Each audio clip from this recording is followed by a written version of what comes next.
What's going on, everybody? How you doing? Welcome back to Fwesh Artist 101. This is your boy Mikey Fwesh, yours truly, here back with another great video for you all today. Y'all know the scenario, you know the routine. See that little thing at the bottom of the screen, the little AR emblem right there for artists? Click that, subscribe to my channel. You know the deal, you know what to do. I trust y'all. We're not gonna waste any time with this one. We're heading straight to our next Monday motivation video.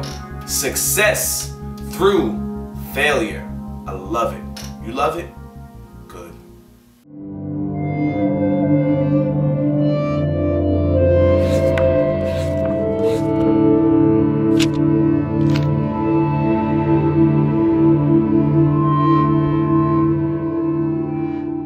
I had to do a wardrobe change real fast. These lights are just mad hot. Ooh, I'm perspiring. Alright, the first thing that I want to bring to your attention, rejection is a part of this business. You have to put that in your mind. Remember, we're talking about the battles in the mind. We're setting up our entire journey here in the mind first, because if you set it up in your mind, everything else will follow. First thing you have to get in your mind is rejection is a part of this business. You have to be used to hearing no. It's hard to take sometimes it's harder to swallow than others. Other times, you know you kind of messed up and you're like, yeah, I understand it. Other times, you give it your all, you put it all out there, and you hear nothing. You don't even hear no in this business. You just hear nothing. If they don't like you or they're not trying to book you, you just won't hear from them. Unless you do something really terrible and they like ban you from the business and you'll never work in this town again. Although I've never really heard of that happen to people for real. So I think you should be straight. If that happens to you, then I don't know how many Monday motivation videos I can make to bring you back to relevant again. But you should be good. Don't worry about that. This is not the only business that rejection is a part of. There's a lot of businesses where the no or rejection or like failure, you can say, is a part of the general move and flow of the business. The first one is the clear go-to, sales jobs. Basically, their no's in sales jobs lead them closer to their yeses, because every no that they get helps them to delve deeper and deeper into the person that they're trying to sell to.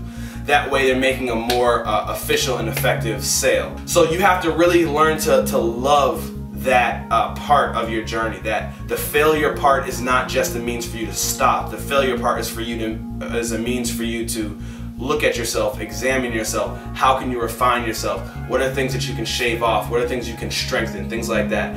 Accept it, find a way to use it, find a way for it to make you stronger. The second is manage your expectations. You know, this is from Boston, Mass. So that's Patriots, New England Patriots all day. But in their locker room, they have something on their locker room that when you're leaving says manage your expectations. Because at the end of the day, you want to control what you can control. And the things you can't control, you have to just leave alone. You cannot use your energy, your time, your happiness focusing on things that you can't control and just wallowing in those things and letting them affect you and letting them diminish, your hustle and your grind. You cannot do that because it's out of your control. There's nothing you could have done about it in the first place, so you just have to let it go. But the things you can control, those are the things that you have to go hard for. Instead, take your energy from the things you can't control and put it into those things that you can control. I found this great video interviewing this actor named Michael O'Neill. He was in Transformers, Dallas Buyers Club, Traffic. He has this great video where he talks about he wasn't getting a lot of auditions, so he sat in on an audition process and how it opened up his mind to things. So check it out. Let me know what you think. I'm going to pull up just a portion and a section of this video for you, just so you can get a feel of what the interview is, and I'll put the link in the description. 98% of the time, it's not about me. It's about what they need in the project, what they need in the part. I watched actors come in that were remarkable in the role. Just remarkable. I mean, you looked at it and went, oh, that's your guy. That's you. And they didn't get the job because they didn't fit with the vision of the project and the ensemble that they were trying to put together. It was a great performance. It didn't work for this. So it really wasn't about that actor, and they had no way of knowing it. If I could have gotten up and run out of the room and said, I can't tell you how good you were and you're not going to get this job.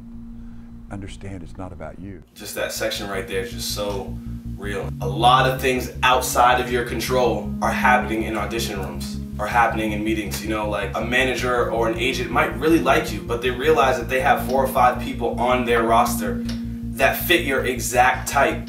and it just wouldn't be ethically right to hire you and take work away from clients that they've been working with and building for the last 2, 3, 4, 5 years and give them to you. Give it your all and then walk away from it and let it slip off your mind. This brings me to my last point. Some things just aren't meant to be.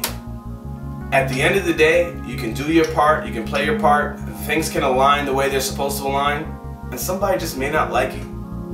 It's a hard lesson to learn. You're not a hard worker at your craft to make those people proud. You're trying to make yourself proud. You want to be proud of your own work by yourself. At the end of the day, your focus should be on, are you where you want to be artistically? That should be your focus. Your focus should always be on growth, not perfection.